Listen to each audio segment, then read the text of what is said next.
right, boys and girls, we have a very special guest with us tonight. If you are at all in love with Halloween, there's no way you haven't heard of this guy unless you're living under a rock. It gives me great honor to introduce the undisputed heavyweight king of the Halloween how-to, Mr. Alan Hops, straight from Stiltbeast Studios. Alan, thank you for joining us. It is an honor to have you here, sir. How are you doing today? I am wonderful. That is one heck of an intro and a lot to live up to. But here I am. I'm ready. Well, believe me, man, if I had $1 for everything I've learned from watching your videos, I'd have a lot of dollars in my pocket. So you've definitely helped me along the way, and it's great to have someone out there that does everything that you do. So that being said, and I know Halloween is only a couple months away and you're probably as busy as everyone else, let's just kind of get into this. Start off with, tell me, how exactly did you ultimately end up getting involved in Halloween? What's your backstory? When I was 10 years old, there was a haunted house near my grandmother's house. I had always loved monsters and dinosaurs and just, and I had always been a fan. Wolfman was my favorite even then. And so I went down there and they were able to let me work for them. And then, I did a haunted house every year. I haven't missed one yet. I haven't taken a season off. That sounds ridiculous to me. Why would I do that? It's terrible.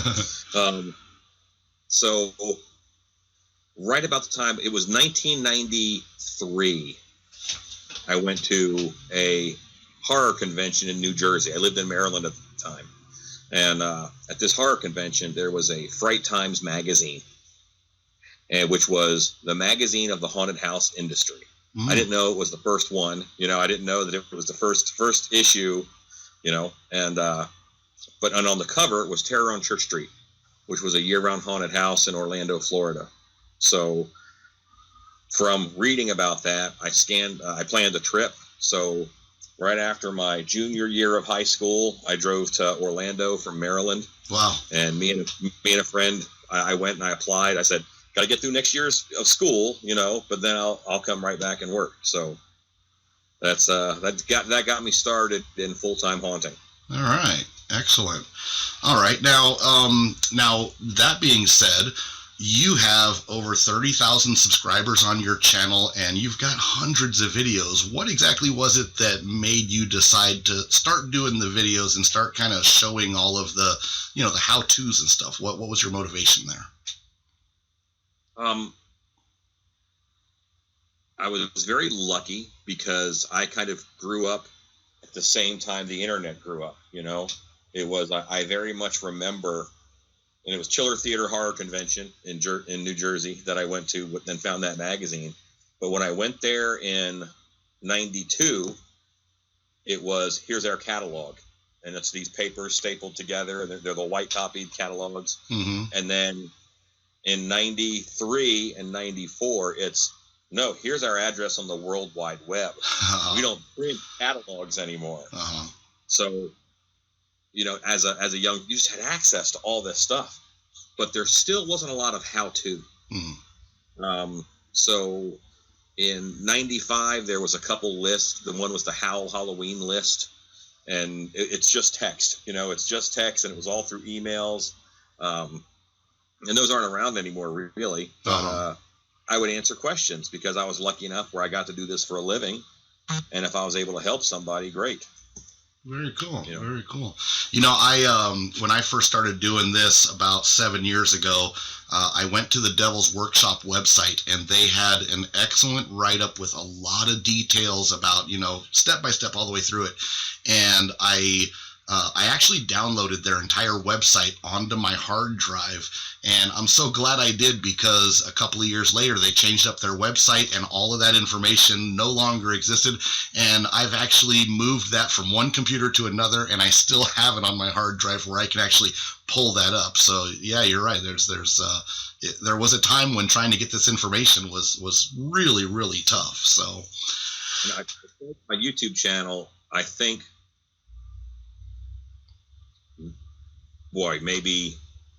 I've been doing it for 9 or 10 years, so it was a ways back. And I just wanted to make a library of how-to videos for haunted houses. Yeah. And That's what I want. and you've absolutely succeeded, because I tell you, man, I don't think there's a single subject you haven't covered. I've seen you do everything. I mean, it's funny because I watch people that do videos on, mask making, or I watch people that do videos on makeup or whatnot. But man, you literally have got your fingers in every single pot and all of that. So that's the haunted house person's mindset. If you want to be a good haunted house person, you have to be a carpenter, you have to be a good painter, you have to be a good plumber, you have to be a good electrician. You have to have all of these different trades and arts, that in order to make this fully fledged, you're creating something from the ground up. Yeah. So there's a lot of skill involved. Absolutely. Used to be a set designer myself for a theater company. That's where I learned a lot of my stuff, and I brought a lot of that over to doing this. So of all the things that you do that are all haunt related, if you had to wipe all of them off the plate and you could only focus on one, what would be the favorite number one thing you enjoy doing the most? You sent me the questions ahead of time, which was very nice. And I thought that I was going to answer mask making. Okay. Because I think the perfect activity should have two aspects.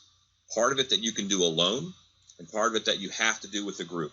It doesn't matter what that hobby is. Mask making, you can sculpt alone, you can work alone. But then, if you want to sell your mask, you should probably go to a trade show. You should probably, go somewhere where other people can get together. And I thought I was going to say mask making. But last night, Dark Hour Haunted House, the one I'm director of, was open. Oh. And I normally will forego a lot of my director duties on the other people and suit up and go play. Okay. And last night, I threw on my Wolfman costume, and I'm just stalking through the haunted house, and it's very cool to have a monster in my head and be able to sculpt it and make it and then see it walking around. That's great. And I think it's more fun to be it. Yeah. I think it's more fun to act. Throwing on a new monster suit and discovering it. How does it move? When I move this way, how can I walk in the best way to have the best silhouette?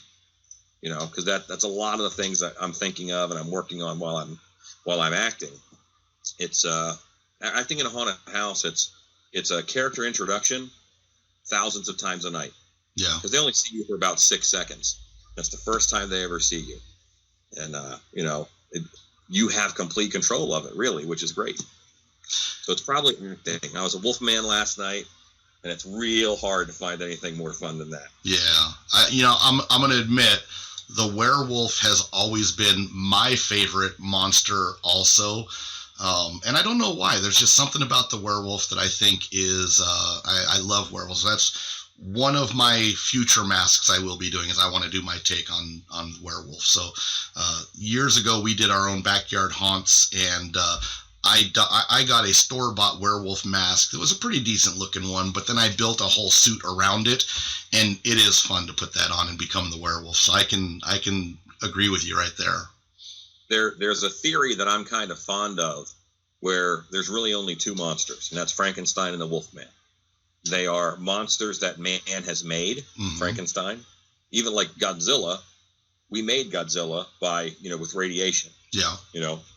Those two vastly different characters, they're both man-made. But then the Wolfman is the evil inside of us. Yes. And I think part of that appeal to me of the Wolfman is any person can become a werewolf and get stronger, faster, better, bigger, scarier, whatever.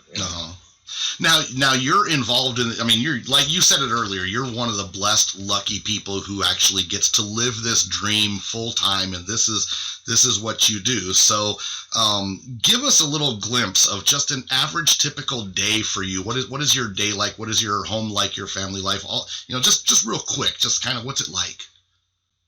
I work a lot. Now all of the work I do is work that I love. I love it. But I'm working a lot. So my typical day, you're looking at 12 to 14 hours where I'm working somewhere. Wow. I get up pretty early, about 5:30 or so in the morning.